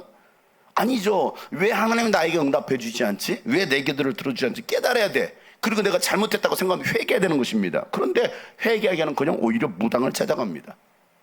결국 그 사건 이후로 사울은요 블레셋과의 전투에서 밀립니다. 그리고 그 전쟁터에서 그의 아들 요나단이 죽습니다. 그리고 사울은요 그 적 블레셋 병사가 쏜 화살에 그냥 맞아. 그냥 화살에 맞아가지고 부상당하니까 자기 신복 부하에게 야, 네 손에 들리는 그 창으로 나를 찔러 죽여라 이렇게 말합니다. 내가 적의 손에 죽느니 차라리 나를 죽여라 그럽니다. 그러니까 그 부하가 못하죠. 자기 왕인데 못합니다. 그러니까 병사가 말을 듣지 않으니까 자기 칼을 자기 칼을 뽑아가지고 자결을 해요. 사울왕. 이게 사울왕의 최후입니다. 사울은요 처음에는요 겸손으로 시작했다가 교만함으로 망한 대표적인 사람이었습니다. 하나님은요 교만한 자를 피하시고 겸손한 자를 세우십니다. 그러니까 우리가 순간순간 교만함이 들어올 때마다 우리 이 교만을 자꾸 제거해야 돼. 저도 순간순간 교만함이 들어오거든요. 야, 이 정도면 내가 잘하는 거 아니야? 야, 나도 모르게 들어와요. 들어와. 그러니까 이걸 자꾸 없애려고 그래요. 교만한 생각이 들어오려고 하거든. 여러분 안에 순간순간 교만함이 찾아올 때 쫓아내시길 바랍니다. 자꾸 하나님 앞에 나는 아무것도 아니야. 따라 나는 아무것도 아니야. 나는 아무것도 아니야. 그렇죠. 나는 아무것도 아닙니다. 그래, 나는 아무것도 아니야. 이거 고백해야 돼요. 자, 그렇게 사울이 자결했어. 사울이 죽었다는 소식이 누구에게 들어왔냐? 다윗의 귀에 들어왔어. 자, 그러면 어떻게 됩니까? 다윗이, 야, 나를 죽이는 사울 왕이 죽었구나. 할렐루야. 이럴 수도 있잖아. 내가 죽인 것도 아니고 스스로 자살해서 죽었으니까. 다윗은요, 그런데 통쾌하다라고 생각하지 않고 오히려 사울 왕과 그의 아들 요나단과 다윗은요 굉장히 사랑의 관계였거든요. 요나단이 죽은 소식, 사울 왕이 죽었다는 그 소식을 두고 슬피 울며 애가를 불러서 노래 부릅니다. 슬퍼해요. 하나님이 세우신 왕인데. 여러분, 이게 다윗이 가지고 있었던 마음인 거야. 아, 이거 잘됐다. 저놈들 우리를 그렇게 괴롭히더니, 야, 통합되는 거 반대하더니, 에이, 잘 죽었다. 이게 아니라 설령 이런 일로 인해서 많은 고통과 어려움을 당했다 할지라도 하나님 불쌍히 여겨 주옵소서. 우리에게 있어야 될 마음이 바로 그 마음이라는 거예요. 내 마음에서는 아이고 저것들 빨리 어떻게 끝났으면 좋겠네, 이런 마음이 올라올 수 있지, 인간적인 마음에. 그러나 실제로 그런 일이 벌어졌을 때는 어떻게 합니까? 다윗은요 오히려 내 마음이 너무 아프다. 그래서 애가를 불러줍니다. 그리고 이 사울의 장례를 치러줬던 사람들이 바로 길르앗 야베스 사람들이라는 말을 듣습니다. 그래서 다윗은요 그들을 오히려 축복합니다. 사울 왕의 장례를 치러줬던 그 야베스 주민들을 축복해줘요. 이게 넓은 마음인 거야. 다윗이 가지고 있었던. 생각해 보세요. 원수를 원수 대하듯이 갚지 아니하고 오히려 용서와 긍휼을 베풀었던 사람이 바로 다윗입니다. 자, 예수님 보세요. 죽은 자 살리고 하나님 나라의 복음을 증거하고 수많은 그런 기적을 행하면서 천국으로 인도했던 그 예수님께서 나중에 비난받고 채찍질하는 십자가에서 자신을 향해 조롱하고 비웃는 그들을 향해 예수님 뭐라 말씀하십니까? 아버지여, 저들이 하는 죄를 알지 못합니다. 저들의 죄를 사하여 주옵소서. 이게 예수님의 기도인 거예요. 이 기도, 이 마음이 오늘 우리에게 있어야 되는 것입니다. 다윗에게 있는 이 예수님이 가졌던 그 마음, 긍휼의 마음, 용서의 마음이 있었던 거예요. 사무엘하 2장 5절부터 7절에 다윗이 길르앗의 야베스 주민들에게 사절을 보내서 그들에게 이와 같이 말하기를, 야베스 주민 여러분이 사울 왕의 장례를 잘 치러서 왕에게 의리를 지켰으니 주님께서 여러분에게 복을 주시기를 바랍니다. 여러분이 그러한 일을 하였으니 이제는 주님께서 여러분을 친절과 성실로 대하 주시기를 바랍니다. 나도 여러분을 잘 대접하겠습니다. 비록 여러분의 왕 사울 임금님은 세상을 떠나셨으나 유다 사람이 나에게 기름을 부어 왕으로 삼았으니 여러분 이제 낙심하지 말고 용기를 내기를 바랍니다. 여러분, 사울왕의 장례를 치러줬으니 뭐야? 저놈들이, 야, 저놈들 다 그냥 다 몰살시켜 다 죽여버려라, 이럴 수도 있잖아요. 아니? 저만 그래?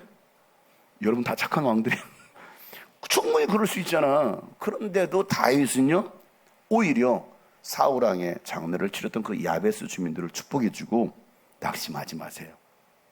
두려워하지 마세요. 나는 당신을 해치지 않습니다. 나는 당신들에게 복을 빌어줍니다. 그리고 용기를 내세요. 오히려 그들까지 품더라는 거예요. 여러분, 이 마음이 오늘 우리에게 있기를 소망합니다. 다윗은요 매 순간마다 하나님 앞에 묻습니다. 자, 사울왕이 죽었어. 이제 해결된 것 같잖아. 내가 이제 드디어 이스라엘의 왕으로 여러분 이 나라를 통치할 수 있을 것 같잖아요. 그러나 다윗은요 매 순간 하나님께 묻죠. 사무엘하 2장 1절에 이런 일이 일어난 뒤에 다윗이 주님께 제가 유다에 있는 성읍으로 올라가도 됩니까? 라고 여쭙죠. 주님께서 그에게 올라가라고 하셨습니다. 그래서 다시 또 묻죠. 다시 여쭙니다. 어느 성읍으로 올라가야 됩니까? 주님께서 헤브론으로 올라가라 라고 말씀하시는 거니까, 이제 내가 저것으로 올라갈까요? 올라가라. 유다로 올라갈까요? 올라가라. 헤브론으로, 어디로 갈까요? 헤브론으로 가라. 그러니까 헤브론으로 가는 거예요. 하나님께서 말씀하신 대로. 하나님, 그러니까 유다 사람들이 헤브론에 있는 이 다윗을 찾아오죠. 그래서 그 다윗에게 이제는 기름을 다시 부어서 이스라엘 온 유다의 왕으로 세웁니다. 근데 거기서 끝나지 않아요. 사울에게는요 그의 아들이 있었습니다. 요나단 말고 이스보셋이 있었습니다. 자, 이스보셋이 사울의 아들인데 부추겨가지고 아브넬이 부추겨가지고 이 이스라엘의 왕으로 그를 세웁니다. 그래서 2년 동안 이스라엘을 다스리는데 다스리는 동안 다윗과 계속 전쟁을 치르는 거예요. 그럴 때마다 하나님은요 다윗 편을 들어주시는 거예요. 그리고 다윗의 가문은요 아주 왕성하게 성장하게 하고 강성하게 하고 오히려 이 사울의 가문은요 아주 쇠약하게 만듭니다. 그리고 이 이스보셋의 군대 장관과 이 아브넬과 또 이스보셋이 나중에 죽습니다. 결국엔 죽어요. 2년 통치하고. 자, 그리고 나서 다윗 왕이 그가 처음에 기름 부어 왕이 되었을 때 나이가 바로 30살이었는데 헤브론에서 7년 6개월을 통치하고 그리고 예루살렘에서 33년을 다스리게 됩니다. 총 40년을 이스라엘 왕으로 통치하게 되는데요. 자, 그렇게 이제 예루살렘 여부스 주민들이 거하고 있었던 그 여부스 사람들이 있는 그 예루살렘으로 치고 올라가려고 이제 그 땅을 점령하는 것이죠. 그래서 그 땅을 점령하고서 다윗성이라고 그 성을 이제 이름하고 이제 이스라엘을 통치하게 됩니다. 지금도 이스라엘 가보면 이 올드 시티 안에 보면 이 메인 거리가 있는데 그 아래 동네가 바로 다윗성입니다. 이 다윗성이고 그 위에가 이제 솔로몬이 확장해가지고 이제 예루살렘 성벽으로 되어 있는 데가 바로 그 이제 솔로몬 이 다스리고 통치했던 그 이제 예루살렘 성이 되겠죠. 다윗성 그 아래가 있어요. 이게 다윗성입니다. 자, 그것을 다윗성이라고 짓고서 이스라엘을 통치하게 됩니다. 그러자 다윗이 이 이스라엘을 통치한다는 소식을 듣고 블레셋이 또 쳐들어오는 거예요. 블레셋은요 계속 가시가 되어서 막 이스라엘을 칩니다. 자, 이렇게 블레셋이 치러 왔을 때에 다윗이 하나님께 또 물어요. 자, 매 순간마다 다윗은 뭐 했다고 하나님께 묻는 거예요. 이게 기도예요. 묻는 겁니다. 사무엘하 5장 19절 말씀에 다윗이 주께 하리를 제가 저 블레셋 사람을 치러 올라가도 되겠습니까? 주님께서 그들을 저의 손에 넘겨주시겠습니까? 라고 묻자 주님이 말씀하시죠. 올라가라. 내가 저 블레셋 사람들을 반드시 너의 손에 넘겨주겠다. 이게 하나님의 응답인 거예요. 여러분 매 순간 무슨 일을 하더라도 기도하세요. 하나님 중요한 일을 앞두고서 하나님 이거 할까요? 하나님 오늘은 미역국을 끓일까요? 된장국을 끓일까요? 물어봐요. 물어봐야지. 매 순간 안 물어보고 우리는 우리끼리 마음대로 하잖아요. 그죠? 이번 주일 식사 담당 누가 하신지 모르겠지만 하나님 이번 주 주일 식사 무엇으로 준비할까요? 냉면으로 하라. 그럼 아멘 하고서 냉면 준비하면 되는 건데 그냥 내가 요리 다 정해놓고 그래서 한단 말이에요. 그러니까 매 순간마다 하나님의 절대 주권 인정하는 게 중요하다는 거예요. 오늘도 하나님 내가 교회를 갈까요 말까요? 그럼 하나님 가지 마라 그럴까요? 물어보세요. 하나님 내가 오늘 담배를 필까요 말까요? 하나님 열심히 펴라 하실까요? 안 하지. 안 물으니까 맨날 담배 피고 술 먹고 막 이러는 거 아니겠습니까? 물어봐요. 따라서 하나님 묻자. 누구에게요? 하나님께. 자, 그렇게 해서 블레셋과의 전투 또 승리하지요. 자, 그러니까 다윗이 이렇게 통치하면서 제일 먼저 했던 일이 뭐냐면 하나님의 교회, 하나님의 법궤를 다윗성으로 가져오는 것입니다. 이게 무엇이냐면 하나님의 임재, 하나님 앞에서의 예배 회복입니다. 하나님 우리 가운데 거하여 주옵소서 이거예요. 여러분 우리에게 필요한 게 무엇일까요? 하나님 나에게 하나님의 얼굴을 비춰 주옵소서 이거죠. 하나님의 임재, 하나님의 기름 부으심. 그러니까 아비나답의 집에 있었던 이 하나님의 교회를 가지고 옵니다. 얼마나 좋았더니 막 꽹가를 치고 신부를 지르면서 막 흥겨서 막 춤을 추는 겁니다. 너무나 즐거워가지고. 그런데 오다 갑자기 이게 수레에다 싣고 오는데 수레가 덜컹하니까 우사가 떨어지지 말라. 이 법궤가 덜컹 떨어지려고 하니까 우사가 이걸 확 잡았어. 이거 떨어지지 말라고. 그 순간 요거 잡은 걸로 인해서 우사가 그 자리에서 직사해버리죠. 다윗이 너무나 두려운 거예요. 선한 일을 한 것 같지만 사실은 그 과정 자체가 잘못된 거예요. 하나님의 교회를 가지고 오는 너무나 좋은 일이었지만 하나님께서 정하신 법대로 하지 않은 거예요. 하나님 정해주시잖아요. 하나님의 법궤를 이렇게 옮겨라 라고 말씀하셨지만 그냥 가져오는 거에만 야 우리가 예배 회복하자 여기에만 생각하는 거야. 여러분 이 예배 회복도요 과정이 중요하다니까. 그냥 막 예배 회복이 아니야. 하나님께서 원하시는 방법대로 해야 되는 거예요. 그 방법에서 벗어나면 이건 내 생각 내 방법인 거야. 그래서 결국에는 두려워가지고 이걸 오베데돔 집에다 갖다 놓네. 오베데돔. 자, 그렇게 무서워가지고 다윗은 가정을 두려워가지고 오베데돔 집에 갖다 놨는데 오베데돔 집에 3달 머뭅니다. 3달 머무는 동안에 이 오베데돔 집에 하나님께서 복을 부어주시는 거예요. 야, 하나님의 괴가 여러분의 집에 임하자 하나님의 축복이 임하는 거예요. 이거요. 오베데돔은 그냥 얼떨결에 그 하나님의 법궤를 받았다가 복을 받았네. 여러분, 얼떨결에 되는 복을 받기를 축복합니다. 이거요, 굉장히 중요한 거야. 오베데돔은 자기네 집으로 가져올 거라 생각도 안 했어. 원하지도 않았어. 그냥 얼떨결에 거기로 간 거야. 근데 얼떨결에 갔더니 여러분 복 받은 거예요. 여러분, 얼떨결에 여기 오셨습니까? 복 받으신 거예요. 복 받은 거야. 그냥 온 게 아니야. 그냥 온 게 아니야. 하나님의 계획하신 가운데 하나님 오베데돔 집에 갖다 놓는 거야. 부르시는 것이죠. 자, 그 복 받았다는 소식을 듣자 다윗이 또 욕심이 나는 거야. 이제는 하나님께 정하신 대로 야, 다윗을 가져오자 하고서 옮겨옵니다. 이제 하나님께 정하신 대로 그날은요 축제 예배가 되는 거야. 사무엘하 6장 12절부터 누군가가 오베데돔 집에 하나님의 궤를 보관했기 때문에 주님께서 오베데돔의 집과 그에 딸린 모든 것에게 복을 내려주시던 소식을 다윗 왕에게 전하였다. 그리하여 다윗은 기쁜 마음으로 가서 하나님의 궤를 오베데돔의 집에서 다윗성으로 가지고 올라왔다. 궤로 옮길 때 그는 큰 축제를 벌였다. 아멘. 여러분, 큰 축제를 벌입시다.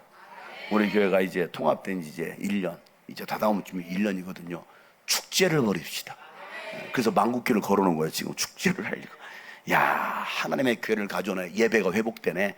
야, 하나님의 얼굴이 우리에게 비춰지네. 하나님의 임재가 있네. 이게 축제 예배라고요. 교회가 축제 장소가 돼야 되지. 여러분, 왜 장례식장이 됩니까? 교회들 가보세요. 주일 예배가 장례식장이에요. 며칠 후 요단강 건너갈 사람들만 다 앉아있네. 여러분, 주일 예배가 막 즐거워야 되는데 막 북적북적해야 되는데 다들 그냥 다 조금만 떠들면 조개. 애들 입 뻥끗하면 안 돼. 조개. 아유, 답답하죠. 숨이 막히죠. 우리 교회가 좀 약간 산만한 것 같지만 정신없는 것 같지만은 여러분 살아있는 거예요. 막 축제 막 즐겁게 일어나서 찬양도 하고 뛰면서 찬양하고. 여러분, 그게 하나님께서 원하시는 예배인 걸 믿으시길 바랍니다. 주일날 막 일어나 찬양하세요. 뛰면 찬양하세요. 왜? 축제 예배를 즐기는 것이지. 그렇게 축제를 벌이죠. 다윗은요 주님의 궤를 맨 사람들이 6걸음을 옮깁니다. 하나 둘 셋 넷 멈춰야 돼. 이게 하나님 정하신 거예요. 처음에 그렇게 술에다 싣고 왔잖아. 그거 있을 수 없는 거예요. 그러니까 하나님의 말씀에 순종하고 내 방식대로 순종하는 게 하나님께 정하신 방식대로 순종하는 거예요. 그럴 때 하나님 역사하신다니까요. 6번 어깨다 베고 하나 둘 셋 넷 멈춰 나팔을 봅니다. 그리고 또 소와 살찐 양을 제물로 바쳐 하나님께 예배를 드립니다. 그리고 또 다시 하는 거야. 하나 둘 셋 넷 세워라. 그래서 언제가 야, 빨리빨리 하는 게 좋은 거 아니야? 빨리빨리 이런 빨리빨리가 아니라니까. 하나님께 정하신 대로 신앙생활은 빨리빨리가 아니라니까요. 좀 더디더라도 조금 느린 듯해도 뭐라고요? 6발자국. 하나 둘 셋 넷. 또 조금 더딘 듯해도 6발. 하나 둘 셋 넷. 기다리면서 가는 거야. 이게 하나님의 정석이야. 이렇게 가는 거예요. 그러나 오늘 너무 급해. 성질이 급해. 그러니까 하나님의 일을 망치는 거예요. 자, 그렇게 행렬을 멈추게 하고 소와 살찐 양을 제물로 바쳤지요. 그러자 다윗은 모시로 만든 에봇만을 걸치고 주님 앞에서 온 힘을 다하여 힘차게 춤을 추었다. 막 힘차게 춤을 추었어요. 뭐 했다고요? 춤을 추더라. 막 힘차게 춤을 춰야지. 다 힘 빠진 노인네 마냥 이러지 말고 막 힘차게. 이게 예배라고요. 하나님 앞에서. 따라 예배는 축제다. 예배는 축제다. 그렇죠. 예배는요 축제입니다. 축제. 그 모습을 이게 치마 같은 거란 말이에요. 발랑발랑하니까 막 왕이 막 이렇게 춤을 추니까 아이고 그 안에 여왕이 미갈이 보니까 아이고 저 다윗 왜 저러는가 도대체. 넘사 싫어. 쪽팔려 막 그러고 있는 거지. 그러니까 처음에는 속으로 비웃었다가 처음에는 속으로 비웃어 뭐 하는 짓거리 해가지고 아이고 참. 그러다가 이제 다 들어오고 나서 이제 다윗 왕이 딱 들어오니까 대놓고 얘기 안 해. 대놓고 왕이시여 한 나라에 왕으로서 이 나라에 왕으로서 채통을 지키시지 말이요. 어떻게 뭐하는 짓입니까? 자, 그러자 다윗이요 그 유명한 말을 하죠. 나는 하나님 앞에서 뛰놀았다라는 거예요. 아무리 사람들이라면 착한 사람이 좋은 나는 더 낮아질 자다 하나님을 찬양했다라는 거예요. 사무엘하 6장 21절을 보세요. 다윗이 미갈을 대답하기를 그렇소 내가 주님 앞에서 그렇게 춤을 춰서. 누구 앞에서요? 주님 앞에서 하는 거예요. 내가 사람들 앞에서 하는 게 아니라 주님 앞에서. 막 주님 앞에서. 제가 남들보다 애들보다 막 다 열심히 뛰는 이유가 어디 있을까요? 주님 앞에 살라고. 그래야 같이 뛰지 않겠어요? 뛰라고 하고 여러분 뛰세요 하고 난 가만히 이러고 있어요. 이러고 있어. 그럼 뛰겠습니까? 안 뛰죠. 우리가 내가 막 다 열심히 뛰는 거야. 막 미치는 거야. 더 높이 뛰는 거야. 더 높이. 그러니까 나한테 안 찌려고 막 같이 뛰는 거예요. 같이 뛰는 거야. 또 안 뛰고 있어. 같이 막 내가 이러고 같이 뛰어줍니다. 막 같이 뛰자고. 그럼 뛰더라고. 이거예요. 주님 앞에서 나는 주님 앞에서 그렇게 춤을 추었습니다. 여러분 주님 앞에 춤을 추는데 무슨 체면을 따집니까? 이렇게 생각해 보세요. 뭔 체면을 따집니까? 뭔 나이가 있고 무슨 성별이 있어요. 주님 앞에 사는데 하나님 앞에 재롱 뜨는 건데 그잖아요. 아버지가 90세야. 내 딸이 75세야. 몇 살 차이요? 25살 차이. 그런데 재롱 75세 된 딸이 재롱 아버지 하고 재롱을 떠네. 우리가 볼 때는 뭐 하는 거야? 이럴 수 있잖아. 근데 아버지 90세 되신 아버지가 볼 때는 아이고 귀여운 딸이구나. 이런다니까. 그잖아요. 우리는 어린아이처럼 그러니까 하나님 앞에서 재롱 뜨는 하나님 앞에서 진짜 그런 영상이 있다니까.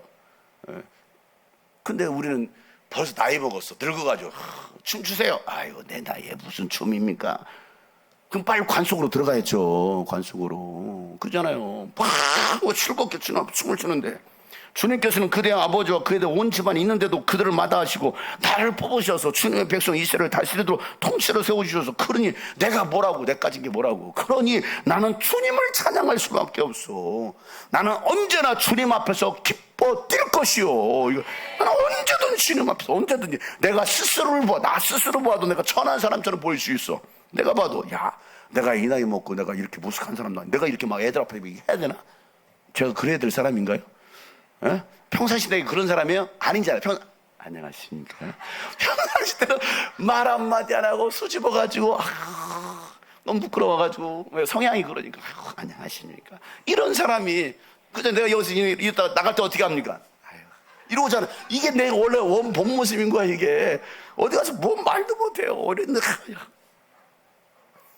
이런 집회 끝나고 나서 제가 뒤에 나가서 뭐 합니까? 다 나갈 때 이러고 있어요. 우유 하나, 빵 하나. 이러고 인사하고 있습니다. 이게 원래 제 모습인 거야, 이렇게. 그런데도 뭐합니까? 그 앞에서 막 사람들을 천하게 보인다 할지라도 나 주님 앞에서 하니까 막 이렇게 뛰는 거야, 이렇게. 천한 사람처럼 보일 수 있지. 야, 저 목사는 왜 저래? 꼭 저렇게까지 해야 되나? 그렇게 해야지. 다윗이 그랬는데. 하나님은 그걸 기뻐하신다라는데. 그렇잖아요. 천한 사람처럼 보일지라도 주님을 찬양하는 일 때문이라면 나는 이보다도 더 낮아지고 싶소 이거예요. 그것보다 더 낮아지고 싶다는 거야. 더 낮아져서라도 주님을 찬양한다며. 여러분 이건 제가 저를 자랑하는 게 아니라 다윗이 그랬기 때문에 우리도 그와 같아야 된다는 것이죠. 그렇잖아요. 여러분 설교도 대충 할 수 있는 거 아닙니까? 제가 왜 몸을 날려가면서 막 떼굴떼굴 굴러가는 사람 합니까? 제가 그날도 첫날인가 막 귀신 한 바퀴 굴고 막 그랬잖아요. 덤불링고 막 그랬잖아요. 왜 그렇습니까? 막 낄낄대고 웃지. 아이 목사님 왜 저래? 막 낄낄대고 웃지. 왜 그럴까요? 복음이 들어가게 하려고. 복음 들어가게 하려고. 기도 못하고 이러고 있는 아이들 말씀 듣게 하려고 별 생쇼를 다 하는 거예요. 그러면서도 온몸을 다니면서 하는 이유는 나는 내가 이 사람들보다 더 낮아지고 싶다는 거예요. 여러분 모두가 그렇게 되길 축복합니다. 나이가 어디 있습니까 여러분? 내 나이가 어때서 찬양하기 딱 좋은 나이인데 찬양하기 딱 좋은 나이지. 찬양하기 딱 좋은 나이지. 뭐 얼마나 먹었다고. 여러분 지켜보세요. 제가 얼마나 살지는 모르겠지만 제가 80이 돼서도 여러분 제가 이러고 있을 거예요 분명히. 그때까지 꼭 오래 삽시다. 같이 뛰어. 같이 구옥사님이 95세가 돼가지고 같이 아이고 옥자씨 하면서 막 이러면서 뛰면 얼마나 하나님 기뻐하실까. 그렇잖아요. 왜 그렇게 선포합니까? 아멘 뛰겠습니다 이래야지. 자꾸 자신을 나는 나아갑니다 이렇게 하려고 해요. 120세 모세는 눈도 흐리지 않고 기력이 쇠하지 않았다는데. 그렇잖아요. 그렇게 될지어다. 그렇죠. 막 뛰어야죠. 예? 우리 교회 자매님 그러더라고. 제가 앞에서 막 이렇게 내려오다가 설교 딱 내려가면요 구부자 이러고 내려온다고. 걷는 것도 굉장히 불편해 보인다고. 맞아요. 불편할 수 있어. 그런데 이 안에서 막 성령의 능력으로 막 힘을 주시니까 막 일부러 뛰는 거예요. 뛰어야 힘이 나거든. 저는 뛰어야 힘이 나는 사람이에요. 안 뛰면 힘이 쫙 빠져요. 여러분 뛰시길 바랍니다. 그잖아요. 그래도 내가 그대가 말한 그 여자들은 나를 더욱더 존경할 거예요.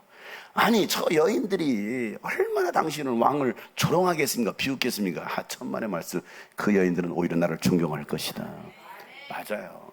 맞아요. 목사님 꼭 저렇게까지 하셔야 되나? 꼭 그렇게 하지 말라는 법 없어요. 그잖아요. 그러니까 또 왜? 그러니까 오히려 아이고 목사님 뛰는 모습에 제가 오히려 도전이 됩니다. 오히려 아이들도 얼마나 저를 와가지고 막 좋아해 주는지 몰라. 애들이 저한테 좋아해 줄 일이 뭐가 있습니까? 프로 중고등학생들이 저 보면서 한 10살 차이밖에 안 나긴 하지만 뭐 제가 연예인도 아니 얼마나 좋아해 행복하잖아. 그렇잖아요. 오히려 그들이 존경할 것이고 오늘 다윗은 그 얘기를 하는 겁니다. 자, 이런 일 이게 지금 다윗 생애였잖아. 그런 다음에 이런 일이 있고 난 다음에 다윗은요 그 마음 가운데 난 이렇게 화려한 궁궐에 살고 있는데 하나님은 이 텐트 안에 장막 안에 머물고 있다는 거 너무나 안타까워서 하나님을 성전을 짓고 싶다라고 말합니다. 나단 선지자에게. 그러죠. 하나님은요 나단 선지자를 통해서 다윗은 지을 수 없어. 대신 그 아들이 하나님의 성전을 지을 거야 라고 다윗에게 말합니다. 여러분 서운할까요? 서운하지 않을까요? 서운하겠죠. 속상하겠죠. 너무 좋아서 행복해서 목사님 필요한 게 뭐 있습니까? 힘든데요. 지금 26억 빚을 갚아야 됩니다. 제가 할게요. 이래야 되는데 그잖아요. 그런데 그 마음이었다만 제가 이렇게 하고 싶습니다. 그런데 하나님은 아니야 하지 마. 나는 막 너무 하나님께 감사하고 싶어서 장막에 하나님의 법궤를 두는 게 너무나 안타까워서 굉장히 좋은 마음이잖아요. 하나님 기뻐하실 마음이잖아요. 근데 하나님은 no, 아니야. 너는 하지 마. 내가 그 마음 받겠지만 너는 하지 마. 대신 네 아들이 내 이름을 둘 그 성전을 지을 거야. 굉장히 속상했을 거란 말이에요. 그 말을 듣고 나서 하나님의 음성 나단 선지자를 통해 듣고 나서 다윗이 이렇게 말해요. 사무엘하 7장 9절 보면 다윗을 향해서 나는 내가 어디로 가든지 언제나 너와 함께 있어서 내 모든 원수를 내 앞에서 물리쳐 주었다. 나는 이제 네 이름을 세상에서 위대한 사람들의 이름과 같이 너를 빛나게 해주겠다 이렇게 말합니다. 너는 지을 수 없어. 그런데 요 얘기를 하는 거예요. 너는 성전을 지을 수 없어. 그런데 내가 너와 함께 있었잖아. 네가 언제 어디를 가든지 내가 함께 있었고 내 모든 원수를 네 앞에 내가 물리쳐 주었잖아. 나는 이제 너의 이름을 세상에서 위대한 사람들의 이름과 같이 빛나게 해줄 것이다. 하나님께서 여러분의 이름을 빛나게 해주신대요. 여러분 그것처럼 귀한 일이 어디 있어요?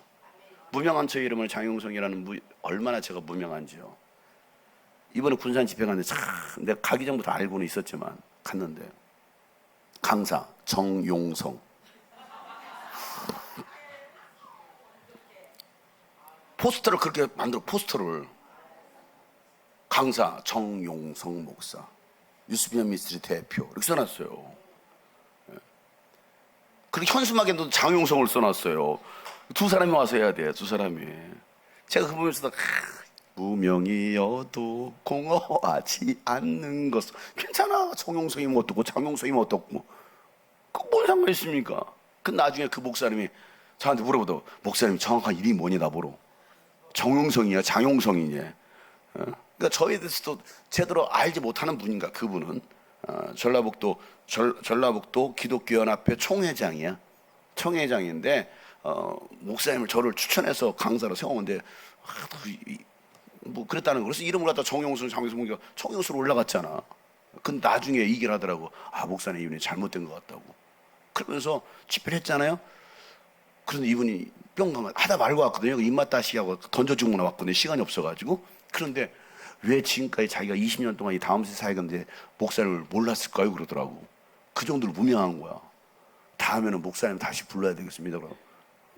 그 정도로 무명해. 그래도 괜찮아. 나의 이름을 빛나게 해주겠대요. 하나님이 여러분의 이름을 빛나게 해줄 줄 믿습니다. 다윗은 이렇게 성전 지을 수 없다라는 말을 들었지만 오히려 다윗은 하나님께 원망하고 짜증내고 불평한 게 아니라 오히려 하나님께 감사합니다. 감사의 기도를 드리네. 너는 여기까지야. 네 은혜가 내게 족하도다. 여러분 그랬을 때 우리는 하나님 감사합니다. 여기까지 나를 사용해 주심도 감사합니다. 그러면서 18절부터 29절까지 이 감사의 기도 제목이 나옵니다. 야, 이게 좀 길긴 하지만 이게 오늘 우리의 기도가 되었으면 좋겠다는 마음을 한번 읽어봤으면 좋겠습니다. 다 같이 시작. 다윗 왕이 성막으로 들어가서 주님 앞에 꿇어 앉아 이렇게 기도하였다. 주 하나님, 내가 누구이며 또 내 집안이 무엇이기에 주님께서 나를 이러한 자리까지 오르게 해주셨습니까? 주 하나님, 그런데도 주님께서는 이것도 오히려 부족하게 여기시고 주님의 종의 집안에 있을 먼 장래 일까지 말씀해 주셨습니다.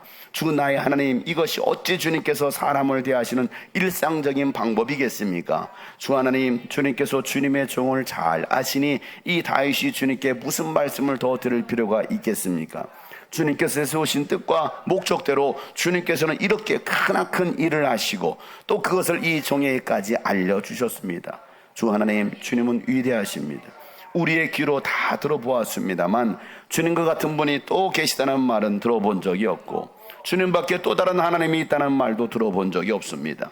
이 세상에서 어떤 민족이 주님의 백성 이스라엘과 같겠습니까? 하나님이 직접 찾아가셔서 이스라엘을 구하여 내시고 주님의 백성으로 삼아서 주님의 명성을 드러내셨습니다. 그들을 이집트에서 구하여 내시려고 큰일을 하셨고 주님의 백성이 보는 앞에서 다른 민족들과 그 신들에게서 그들을 친히 구원하시려고 이렇게 큰일을 하시었고 주님의 땅에서 놀라운 일을 하셨습니다. 주님께서는 이렇게 주님의 백성 이스라엘을 튼튼히 세우셔서 영원히 주님의 백성으로 삼으셨습니다. 또 주님께서 그들의 하나님이 되셨습니다. 주 하나님, 주님께서 주님의 종과 이 종의 집안에 약속하여 주신 말씀이 영원히 변하지 않게 하여 주십시오. 그래서 사람들이 만군의 주님께서 이스라엘 하나님이시다 하고 외치며 주님의 이름을 영원토록 높이게 하시고 주님의 종 다윗의 집안도 주님 앞에서 튼튼히 서게 해주시기를 바랍니다. 만군의 주 이스라엘 하나님, 주님께서 몸소 이 계시를 이 종에게 주시고 내가 너의 집안을 세우겠다 하고 말씀하셨으므로 주님의 종이 감히 주님께 이러한 간구를 드릴 용기를 얻었습니다. 그리고 이제 주 나의 하나님, 주님께서 참으로 하나님이십니다. 주님께서는 언제나 약속을 지키십니다. 그리고 주님께서 주님의 종에게 이와 같이 놀라운 약속을 하셨습니다. 그러므로 이제 주님의 종의 집안에 기꺼이 복을 내리셔서 나의 자손이 주님 앞에서 영원토록 대를 잇게 해주시기를 바랍니다. 주 하나님, 주님께서 직접 그렇게 약속하여 주셨으니 주님의 종의 집안이 영원토록 주님께서 내리시는 복을 받게 해 주십시오. 아멘. 여러분, 얼마나 겸손합니까? 여러분, 이런 감사의 기도가 오늘 우리에게 있기를 소망합니다. 조금만으로도 이렇게 원망하고 불평하고 짜증내지 마시고요. 오히려 하나님이 거절하셨어. 좋은 일을 하겠다고 했지만 거절했어. 거절당했어도 하나님 감사합니다. 감사합니다. 내가 무엇이라고. 하나님, 여러분, 그러니 다윗을 기뻐하지 않으시겠어요? 물론 그런 일이 있고 난 다음에 다윗이 하나님 앞에 범죄합니다. 밧세바를 범하고 그 자신의 충근이었던 우리아를 죽이는 그 죄를 범했음에도 불구하고 나단 선지자가 책망하죠. 그때 다윗은요 겸손하게 회개하고 하나님께 기도합니다. 그러자 하나님은요 그의 모든 죄도 다 용서하시죠. 그리고 대신 네가 범한 그 죄의 삭슨 대가를 치러야 된다. 그래서 그의 아들이 밧세바가 임신했던 그 아들은 죽습니다. 그리고 그 다음에 낳은 밧세바를 통해 낳은 아들이 솔로몬인 거예요. 솔로몬 첫째 아들이 아니었어요. 첫째 아들이 아니잖아요. 밧세바를 통해서 낳은 아들이니까. 근데 다윗의 대를 이어서 누가 왕이 돼요? 솔로몬이 왕이 되는 거예요. 그러니까 절대 들어갈 수 없는 족보. 장자도 아니잖아. 하나님은 솔로몬을 통해서 다윗의 대를 이어가시더라는 거예요. 오늘 우리를 통해서 대를 이어가시는 걸 믿으시기 바랍니다. 이게 하나님의 은혜인 거예요. 자, 그 사건이 있고 나면 또 다윗은요 그의 아들 압살롬에 의해서 반란을 일으켜서 다윗은 쫓기는 신세가 됩니다. 그런데 그때도 원망하고 불평하지 않고 끝까지 하나님을 신뢰하다는 겁니다. 자, 이 정도만 들어도 여러분 다윗의 인생이 어떻게 순탄해요? 파란만장이에요. 아주 파란만장한 인생을 삽니다. 한순간의 미혹으로 연약함도 있었지만요 그럴 때도 하나님의 그 주권을 인정하고 하나님을 의지하고 하나님을 사랑합니다. 그리고 다윗이 마지막으로 죽기 전에 그의 아들 솔로몬에게 이런 유언을 남깁니다. 열왕기상 2장 2절부터 4절. 이게 다윗이 그의 아들에게 남겼던 유언입니다. 뭐라고 남깁니까? 나는 이제 세상 모든 사람이 가는 길로 간다. 너는 굳세고 장부다워야 한다. 그리고 너는 주 너의 하나님의 명령을 지키고 모세의 율법에 기록된 대로 주님께서 지시하시는 길로 걷고 주님의 법률과 계명, 율례, 주님의 율례와 증거의 말씀을 지켜라. 그리하면 네가 무엇을 하든지 어디를 가든지 모든 일이 형통할 것이다. 또한 주님께서 전에 나에게 네 자손이 내 앞에서 마음과 정성을 다 기울여서 제 길을 성실하게 걸으면 이스라엘의 임금자리에 오를 사람이 너에게서 끊어지지 않을 것이다 하고 약속하신 말씀을 이루실 것이다. 이게 다윗의 유언, 마지막 유언의 첫 메시지예요. 그 다음에 뒤에는 개인적인 얘기를 다룹니다. 가장 중요한 걸 다루죠. 하나님의 법에서 떠나지 마라. 하나님의 말씀대로 순종하라. 이게 다윗의 유언이에요. 자, 이 정도 되면 하나님 다윗을 좋아할까요? 안 좋아할까요? 좋아하죠. 여러분 마지막으로 무슨 유언을 남기시겠어요, 여러분? 예? 남기신다면 뭐 남기시겠어요? 예? 야, 내가 투자하는 돈 말아먹지 말고, 사업 말아먹지 말고, 그거 할 거예요? 내가 강속에 심어놨던 꽃 잘 물 주고 잘 그거 할 거예요? 예? 민영이한테 민영아 이거 할머니가 심은 거다, 너 꼭 시들지 않도록 물 꼭 줘라, 이거 할 거야? 아니잖아. 하나님 섬겨야 된다. 민영아 네 아빠 꼭 전도해야 된다. 함께 꼭 천국 가야 된다. 하나님의 율례대로 하나님의 법도대로 살도록. 여러분, 그러니 하나님 보실 때 다윗을 얼마나 사랑하겠습니까? 다윗이 완벽한 거 아니에요. 처음에 쓸모없는 썼던, 인정받지 못했던 그런 다윗이었음에도 불구하고 하나님께서 찾아내시고 맡기시잖아요. 왜? 다윗이라면 내 일을 완수할 수 있어, 이거예요. 내 일을 다 행할 거야. 적어도 하나님께서 우리를 보시고 여러분을 보시고 그렇게 인정하셔야 되지 않겠습니까? 내가 이 교회는 내가 믿고 맡긴다. 여러분을 보시면서 야, 내 일을 끝까지 완수할 거야. 영혼을 끝까지 책임지는 사람이야. 여러분, 그걸 인정하셔야 되지 않겠어요? 그러니 다윗을 하나님 얼마나 기뻐하십니까? 다윗, 솔로몬 때를 이어서 르호암부터 시작해서 이제 왕들이 20명의 왕이 이 열왕의 시대를 살아갑니다. 분열왕국 시대를 살아갑니다. 그런데 이 분열왕국 시대에 20명의 왕들이 있었지만 그 왕들을 평가할 때 딱 이걸로 평가합니다. 다윗의 길을 간 사람, 다윗의 길을 가지 않은 사람, 이거예요. 우리는 어떤 사람일까요? 다윗의 길을 가는 사람일까요? 아니면 다윗의 길을 가지 않은 사람일까요? 이걸 신약 시대로 바꾸면 예수님의 길을 간 사람, 예수님의 길을 가지 않는 사람, 이거예요. 이게 바로 예수님의 모델 다윗의 인생입니다. 굉장히 긴 것을 제가 아주 짧게 이렇게 전했는데, 다윗 본받고 싶지 않습니까? 그렇다고 여러분, 그에게 위기가 없었던 것도 아니었고 고난이 없었던 것도 아닙니다. 그런데 매 순간마다 하나님을 의지하고 그렇게 인생을 살아갔던, 어려울 때도 하나님은 나의 목자시니 내게 부족함이 전혀 없으리로다. 내가 사망의 음침한 골짜기를 다닐지라도 내가 해를 두려워하지 아니할 것은 주께서 나와 함께 하심이니라. 하나님은 나의 목자시니. 여러분, 다윗은요 순탄할 때 그런 고백한 게 아니라니까요.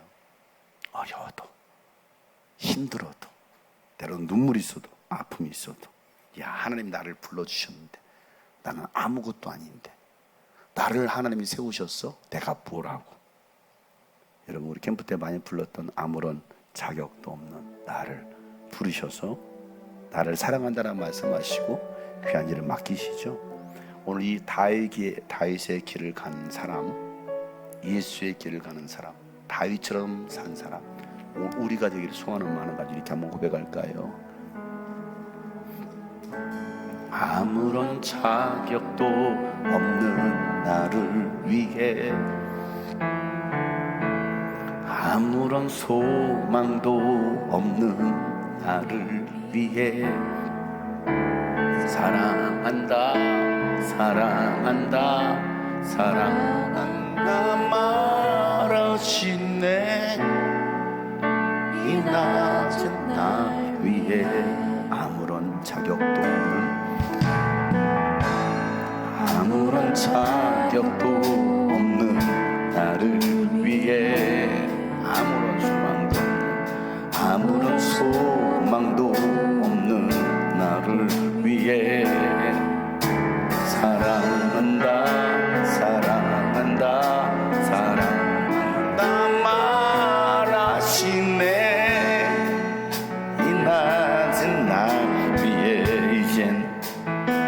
옛사람 아니야.